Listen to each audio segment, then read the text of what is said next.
Irmãos, que a graça do Senhor seja sobre todos. Hoje é o dia do nosso estudo bíblico e nós vamos estar trazendo para os irmãos este estudo da palavra de Deus. Não podemos ir até o templo, estarmos reunidos, mas vamos assim mesmo aprender a palavra de Deus, que ela possa edificar a todos que estão me ouvindo. Vamos orar pedindo a bênção do Senhor. Senhor Deus, Pai amoroso, Deus grande, Deus benigno, que cuida dos seus filhos. Ó Pai, podemos ter a certeza de que o Senhor está cuidando de nós, de todo o teu povo. Continua a abençoá-lo, Pai, abençoar a todos os irmãos. Nós colocamos as nossas vidas diante do Senhor e pedimos agora, ó Pai, a iluminação do teu Santo Espírito, a instrução que vem do Senhor, para aprendermos da tua palavra. Em nome de Jesus é que oramos. Amém. Irmãos, vamos ler para o estudo deste dia, vamos ler lá em 1 Pedro, primeira carta do apóstolo Pedro. Nós vamos ler alguns versículos para o nosso estudo. 1 Pedro 1, 18 até o 21. Melhor, 19 a 21. 1 Pedro 1, de 19 a 21.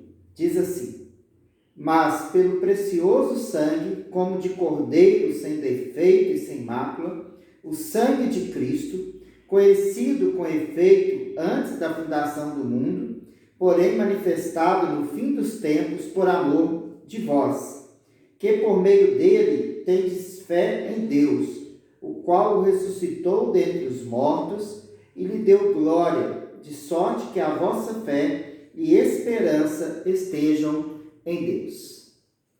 Irmãos, amanhã é o dia da crucificação de Cristo, aquele dia que é comemorado em nosso país, principalmente pelos católicos romanos, o dia da crucificação, a Sexta-feira Santa, que nós, os evangélicos, também, sempre, quando podemos nos reunir, fazemos menção a este dia, para aprendermos também algo sobre a crucificação do Senhor Jesus. E por causa dessa data, eu resolvi trazer um estudo para os irmãos baseado neste texto do apóstolo Pedro. O apóstolo Pedro escreve para alguns irmãos que estão fora da Judéia, irmãos convertidos ao cristianismo, muitos vindo de um mundo pagão, outros judeus, mas que estão vivendo num momento histórico ali e que muitas vezes são até perseguidos, injuriados, e eles devem, neste contexto, afirmarem a fé deles, tanto de modo a afirmar a verdade que eles creem, como também com a própria vida e o próprio testemunho. E aí o apóstolo Pedro nos chama a atenção aqui, falando do precioso sangue de Cristo. Nós vemos aqui que ele trata a questão do sangue do Senhor. O que é o sangue do Senhor? O sangue do Senhor nos remete à crucificação.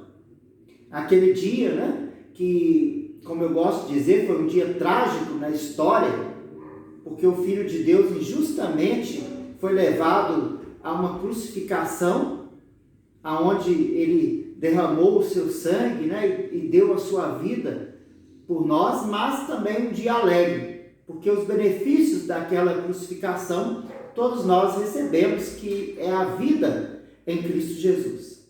Então, o apóstolo Pedro, quando fala do precioso sangue, ele está falando daquele sacrifício do Senhor Jesus. E nós sabemos que foi um sacrifício expiatório. Quando Jesus morreu na cruz, o fato da Bíblia usar o termo do sangue, ou enfatizar o sangue, nós podemos dizer que ali a Bíblia está querendo mostrar pelo sangue, que é uma parte, o sangue derramado, o sangue representa a vida, e a vida do Senhor é tirada, mas para mostrar todo o sacrifício. E o sacrifício de Jesus, desde o sofrimento, até aquela morte terrível na cruz não se refere apenas a uma morte física, mas também a própria, como diria João Calvino, né, a própria morte da alma, né, o sofrer a própria angústia que todos sofreriam no inferno. Ou seja, de certa forma, aquilo que seria o sofrimento eterno nosso, Jesus experimentou na cruz, quando ele recebe sobre si a própria ira do Pai. Por isso houve trevas, né? E fala, o próprio Senhor Jesus diz, né? Deus meu, por que me desamparaste? Então não é só um sacrifício físico, mas o sacrifício de se interpor entre a ira de Deus e nós. E esse sacrifício, ele é expiatório porque ele leva os nossos pecados. Ou seja, eu gosto de pensar em termos de transferência, né? Quando a Bíblia fala que os nossos pecados são imputados a Jesus e a justiça de Cristo é imputada a nós. Ou seja, a culpa pelos nossos pecados é transferida para Jesus, que não teve pecado, que era justo, e ao mesmo tempo, aquilo que Jesus fez na cruz é transferido a nosso favor. Em outras palavras, aquele sangue derramado, ele cobre a ira de Deus de sobre nós, né? Nós, com os nossos pecados, merecemos a ira de Deus pela culpa dos mesmos, mas o sangue de Jesus, ou seja, a morte dele, está cobrindo as nossas vidas. Então, a ideia de expiação é essa, né? Ou a ideia de que ele leva os nossos pecados para fora de nós.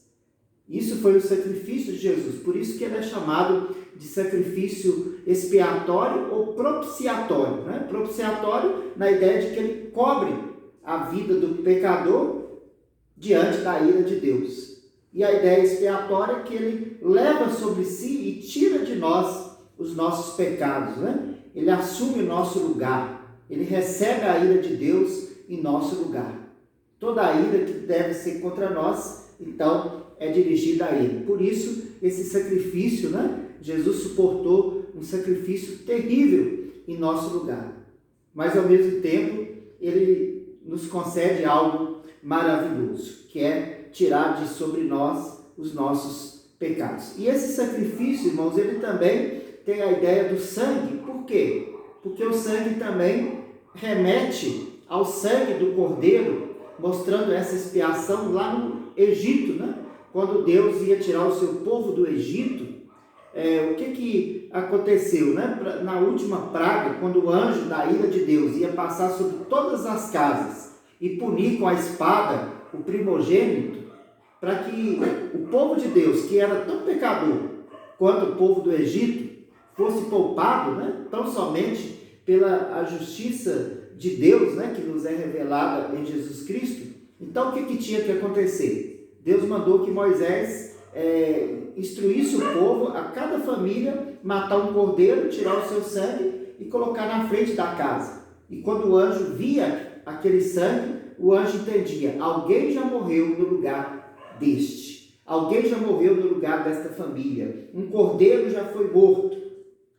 Então, a ideia, né, daquele cordeiro pascual que morria no lugar daqueles que mereciam a ira de Deus, mas seriam poupados, porque o cordeiro pagou no lugar deles. Então, a ideia de expiação é essa ideia, né? Então, por isso que o Novo Testamento trabalha com a ideia tanto do sangue, porque é o sangue do cordeiro, como também mostrando que o Senhor Jesus é o Cordeiro de Deus que tira esse pecado.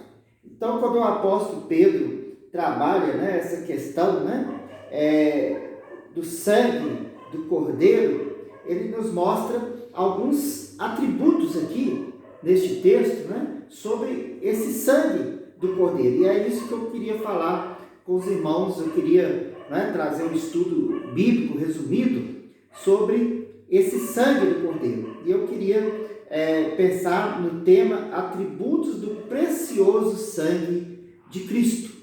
Atributos do precioso sangue de Cristo. Quais são os atributos do precioso sangue de Cristo que nós podemos ver aqui neste texto?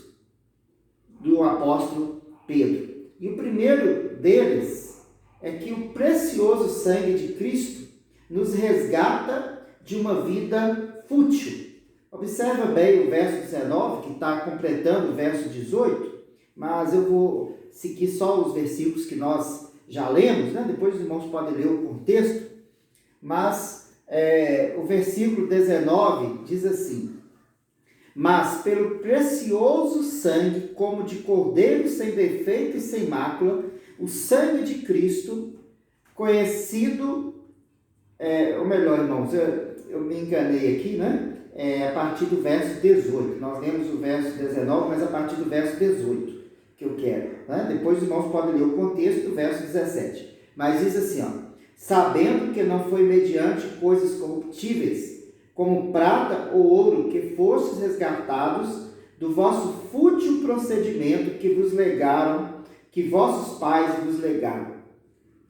Que fostes resgatados, né, do fútil procedimento.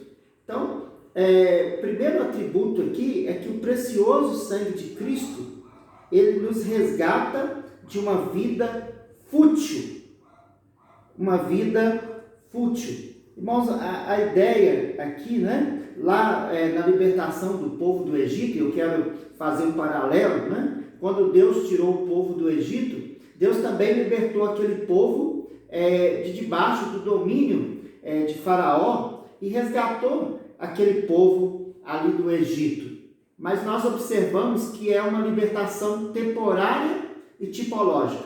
Por quê? Porque ali Deus apenas tirou o povo do Egito, né? O Egito é a ideia não só do sofrimento que o povo vivia ali no Egito, mas a ideia também de que o Egito era o reino, representava o reino do mal, né? O reino de tudo aquilo que é contrário a Deus, e o povo estava ali e foi resgatado dali por Deus. Quando o apóstolo Pedro está pensando aqui, né, na ideia deles terem sido resgatados de uma vida fútil, provavelmente também o apóstolo Pedro está pensando no sangue do cordeiro que foi colocado ali, né, para poder tirar aquele povo do Egito. Então, quando Deus preparou, né, aquele sacrifício da Páscoa, era para poder libertar o povo do Egito, né? Então, o povo dele não sofreria a ira dele, porque o sangue do cordeiro poupava aquele povo da ira, e ao mesmo tempo a Páscoa mostrava que aquele povo já estava preparado, né? Aquele povo já tinha feito tudo preparado para ser tirado do Egito. Então, ali havia uma libertação. Nós podemos ver então a libertação de dois aspectos. Primeiro, a libertação da ira de Deus. Em segundo lugar, a libertação do domínio de Faraó, que representava ali o reino do mal. Né? E quando Pedro usa aqui a linguagem do resgate, né, que Pedro fala assim, ó, sabendo que não foi mediante coisas corruptíveis, como prata ou ouro, que fostes resgatados do vosso fútil procedimento que vossos pais vos legaram. Pedro está falando aqui usando a linguagem de um escravo. Né? Quando o escravo é liberto, normalmente ele é liberto por dinheiro, né? Uma quantia que naquela época seria ouro ou prata, né? Para resgatar aquele escravo, libertá-lo do domínio de um senhor, né? Pode ser um senhor cruel. Então, no caso do povo de Deus lá do Egito, não é? Pelo sangue daquele cordeiro, eles foram libertos daquela escravidão do Egito. E Pedro está usando isso para mostrar que aquele cordeiro que apontava para Cristo, né, que derramou o verdadeiro sangue, fez o verdadeiro sacrifício como um cordeiro sem defeito, Pedro está mostrando que o sangue de Cristo é muito mais do que a prata ou ouro, vale muito mais precioso para libertar o povo de Deus. Então Pedro está usando também a linguagem de libertação, né, de resgate, de redimir, de redenção. Quando Pedro então usa essa linguagem, Pedro está falando de nos redimir de quê, irmãos? Redimir o seu povo de um fútil procedimento. O que é o fútil procedimento? Jesus falou que aquele que comete pecado é escravo do pecado. O apóstolo Paulo, né, tratando da vida daqueles que estão fora de Deus, né? O apóstolo Paulo fala que eles estavam mortos em seus delitos e pecados. E mais à frente, né, Efésios 2, de 1 a 10, Paulo fala de 1 a 3, né, que eles estavam escravizados pela vontade da carne, do diabo, né, presos ao diabo, à vontade do diabo, da carne e do mundo. Ou seja, aquela pessoa sem Cristo, ela é escrava. Né? Aquele que vive longe de Deus, ele está escravizado pelo diabo, pela própria carne pecaminosa, a própria natureza pecaminosa e pelo mundo. E é o mesmo que Jesus falou, né? Quando ele diz que quem comete pecado é escravo de pecado. Então, nesse sentido, o sangue de Jesus nos libertou desse procedimento. Pedro está falando que aqueles irmãos que haviam se convertido, eles foram libertos desse tipo de procedimento, que é um procedimento fútil, sem sentido, né? Que não considera Deus e que faz coisas sem sentido, sem propósito, como nós vemos na nossa sociedade hoje, apenas para os prazeres, e é escravo daquilo. E Pedro então vai mostrar, mas olha para o precioso sangue, porque esse precioso sangue te libertou, que vale mais do que ouro ou prata, te libertou desse procedimento e de debaixo da ira de Deus. Porque Paulo diz, né, que aqueles que estavam escravizados, mortos nos seus pecados, também estavam debaixo da ira de Deus. Ele complementa lá no verso 3 de Efésios 2. Então, o precioso sangue libertou-os, aqueles irmãos e todos nós, né? Que cremos no sangue de Jesus, que cremos em seu sacrifício e nos descansamos nele. O apóstolo Paulo, em Colossenses 1, 13, 4 e 14, né? Ele diz, né, que nós fomos libertos do império das trevas e transportados para o reino do Filho do seu amor, o Filho do amor de Deus, né? No qual temos a redenção, a remissão dos pecados. Então, olha o que Paulo coloca: fomos libertos do império das trevas, como aqueles lá do passado foram libertos do Egito, que representava o império das trevas, e fomos transportados para o reino do Filho do amor de Deus. E aí nós temos a remissão dos nossos pecados.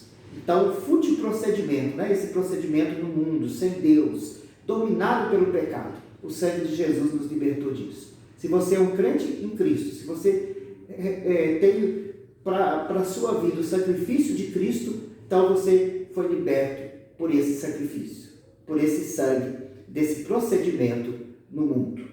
Esse procedimento sem Deus, essa vida sem Deus, de amargura, de domínio, né? Sem sentido e de domínio do pecado.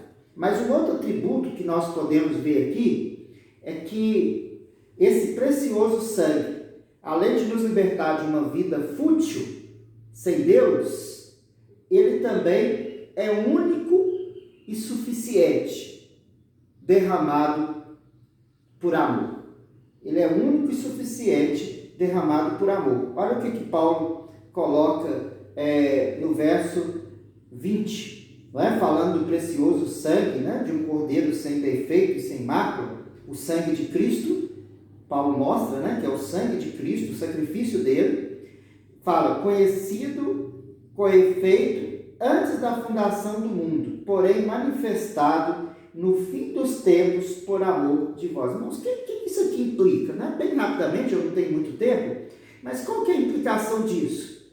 Não é? Se nós olharmos lá para a libertação do Egito, né, e depois o povo de Deus na história, né, ali no Antigo Testamento, que tinha que repetir o sacrifício, né, toda vez que o povo queria a purificação, ou para Israel todo, para uma família, ou uma pessoa em particular, ele tinha que levar um sacrifício de um animal, né, sem defeito, e apresentar ao sacerdote, e ali era feito toda aquela cerimônia para mostrar que ele estava sendo purificado daqueles pecados. Mas aquilo tinha que se repetir constantemente, ou seja, o sacrifício do Antigo Testamento, ele não era único e suficiente, mas Paulo está dizendo que o sacrifício do Senhor Jesus, ele é único e suficiente. Não precisa de outro, ele já aconteceu uma vez na história. E Paulo fala aqui, primeiramente, né, que ele é conhecido antes da fundação dos tempos. O que quer dizer? Quer dizer que no plano eterno de Deus, Deus já havia planejado um sacrifício único, suficiente por amor daquele que crê em Jesus, né? Daquele que Jesus veio para resgatá-lo. Não de todas as pessoas, mas daqueles que o Pai decidiu salvá-los pelo sacrifício do seu Filho. Então, ele é um sacrifício planejado na eternidade, mas ele é manifesto na história, né? Ele é manifesto na história. Fala aqui, porém manifestado no fim dos tempos por amor de vós. O que é manifestado no fim dos tempos aqui? A ideia é de que ele veio, né, na época que corresponde ao tempo que Jesus esteve entre nós, até a sua segunda vinda. E ele veio naquele momento exato que Deus havia planejado. E ele teve aqui na história, né? Jesus colocou os seus pés aqui como o eterno Filho de Deus que se fez homem. E ele foi levado à cruz e aquele sacrifício foi feito uma vez. Uma vez que Jesus derramou o seu sangue, naquele dia lá, naquela sexta-feira, Jesus derramou o seu sangue ali e aquele sacrifício já é suficiente. Você não precisa ficar recorrendo ao sacrifício de Cristo. Você não precisa de fazer sacrifícios todas as vezes, né? Ou recorrer a um sacrifício, como no caso da Igreja Católica, não sei se você sabe, a palavra missa significa sacrifício, né? Como se o sacrifício de Cristo se repetisse várias vezes. Não, uma vez e única vez na história.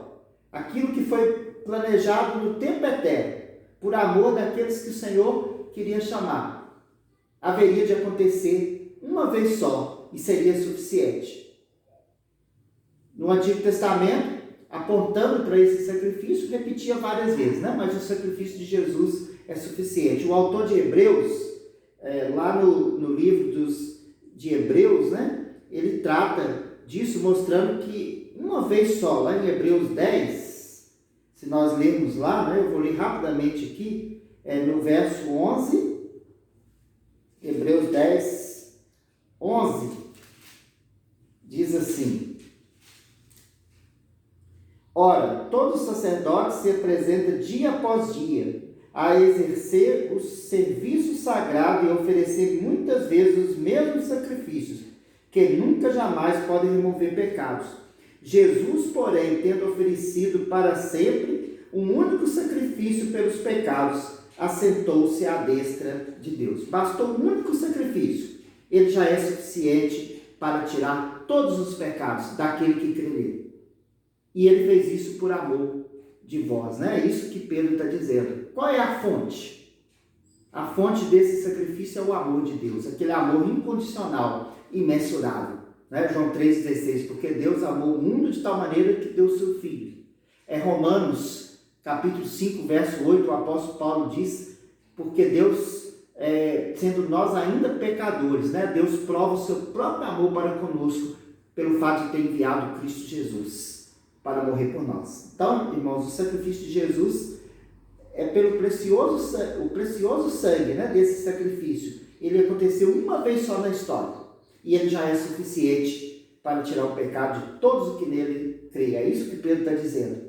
E a fonte é o amor imensurável e incondicional de Deus. Por isso Pedro fala, né, ele foi derramado por amor de vós. Mas um outro atributo que eu ainda quero pensar rapidamente com os irmãos é que esse sacrifício, esse precioso sangue do Senhor, que não só nos resgata daquela vida fútil, e que é único e suficiente, foi feito por amor de nós, né, daquele que crê, ele é capaz de nos conduzir à fé em Deus. É o que Pedro fala aqui, né, no versículo 21, que por meio dele tendes fé em Deus, o qual ressuscitou dentre os mortos e lhe deu glória, de sorte que a vossa fé e esperança estejam em Deus. Irmãos, primeiro nós podemos ver isso aqui, lembrando, né, que o Cordeiro Pascual, né, quando ele foi imolado lá no Egito, né, ele foi suficiente para apontar para Jesus,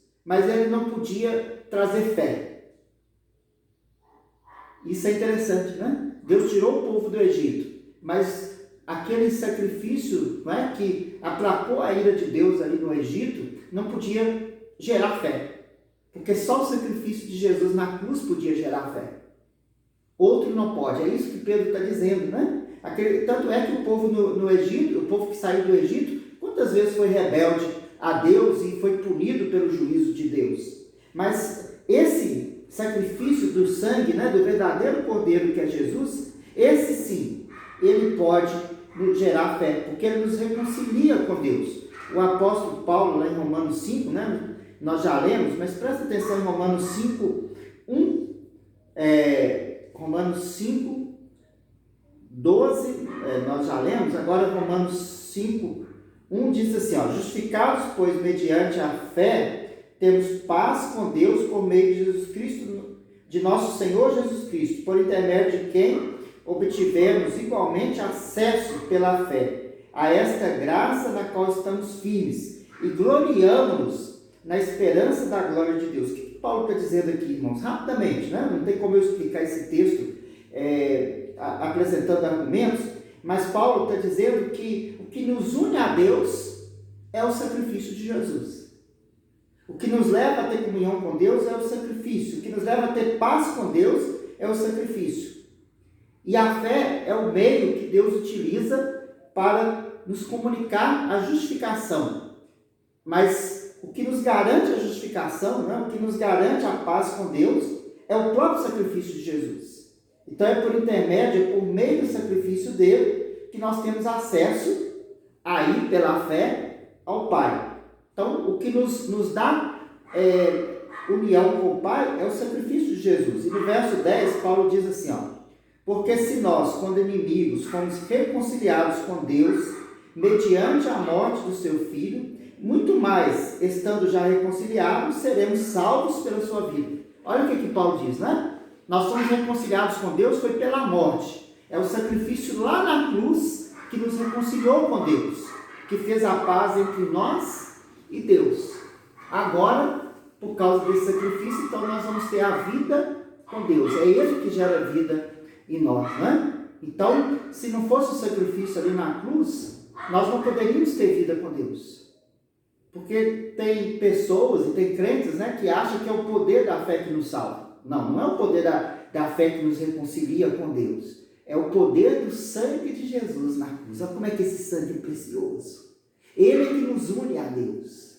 Ele é que tira a barreira que nos separava de Deus, que são os nossos pecados. E por causa disso, então, Deus nos dá vida. E é por isso que Jesus não só morreu na cruz, mas ele ressuscitou. Para quê? Porque agora, mediante o poder do sacrifício dele, né, e da sua ressurreição, completando, né, Deus aceitando o sacrifício do Senhor Jesus, então agora ele pode nos dar vida. E é isso que Paulo falou, né? Agora ele nos dá vida, né? Nesse texto que nós lemos de Romanos 5, verso 12. Então, devemos aprender isso, né? O sacrifício de Jesus é que nos garante essa vida de acesso ao Pai. E é o que Pedro está dizendo. É por esse sacrifício, então, que nós podemos ter fé. E essa fé e esperança está voltada para o Deus verdadeiro. Ou seja, se não fosse o sacrifício de Jesus por você, Deus não colocaria em você a fé. Porque Ele é o autor da fé, né? Paulo fala que a fé é um dom de Deus. O autor de Hebreus fala, né, que nós devemos olhar fixamente, o que é isso? É a fé. Para o autor e consumador da fé. Então, é porque Jesus morreu na cruz, é que Ele pôde nos dar a fé. É que Ele nos deu a fé. É por isso que você tem fé. Não é o contrário, né? Não é que você tem fé e recebe o sacrifício de Jesus. Não, é porque Ele fez o sacrifício dele na cruz. É que Ele, então, te concedeu a fé para você crer nele.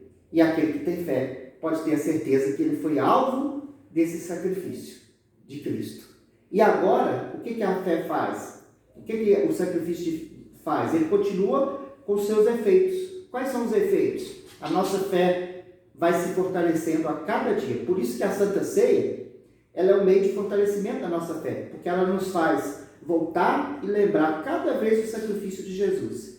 E nós aprendemos que aquele alimento que é a ceia, né, representa que o Senhor Jesus, porque Ele morreu na cruz e ressuscitou, porque Ele fez aquele sacrifício ímpar, Ele agora está nos concedendo fé constantemente. Não sei se deu para o irmão entender, né? O sacrifício de Jesus na cruz é que nos faz ter fé. É isso que o verso 21 está dito de forma clara, né? Que por meio dele, do quê? Do precioso sangue, tendes fé em Deus, o qual ressuscitou, né, o seu Filho, de sorte que a nossa fé e esperança, quer dizer, a nossa vida de fé e de esperança, estejam firmados em Deus. Então, irmãos, aprendemos aqui, né? 3 atributos maravilhosos que o apóstolo Pedro coloca do sangue, do precioso sangue de Cristo. Primeiro, que ele nos resgata daquele fútil procedimento que a gente tinha antes de conhecer a Jesus. Segundo, porque esse precioso sangue, ele é o único e suficiente derramado por amor de nós, por aquele amor imensurável, incondicional, e que é por meio dele que nós temos fé em Deus, e temos esperança em Deus, e amamos o nosso Deus. Então, finalizando, irmãos, para concluir, eu creio que diante dessa preciosidade desse sacrifício, o que nós podemos fazer hoje, véspera do dia, né, que a gente comemora, e não só hoje, né, mas véspera do dia que a gente comemora a crucificação? Primeiro, agradecer o Senhor, louvá-lo, né, engrandecê-lo, bendizê-lo por esse sacrifício, entender esse sacrifício, querer conhecê-lo cada vez mais pelas páginas da Escritura. E cada vez mais firmar a nossa fé nesse sacrifício. Olhar para esse sacrifício, para que a nossa fé receba cada dia mais os efeitos dele, nos firmando e descansando-nos no sacrifício do Senhor Jesus. Que Deus abençoe a todos, irmãos. Que Deus os abençoe.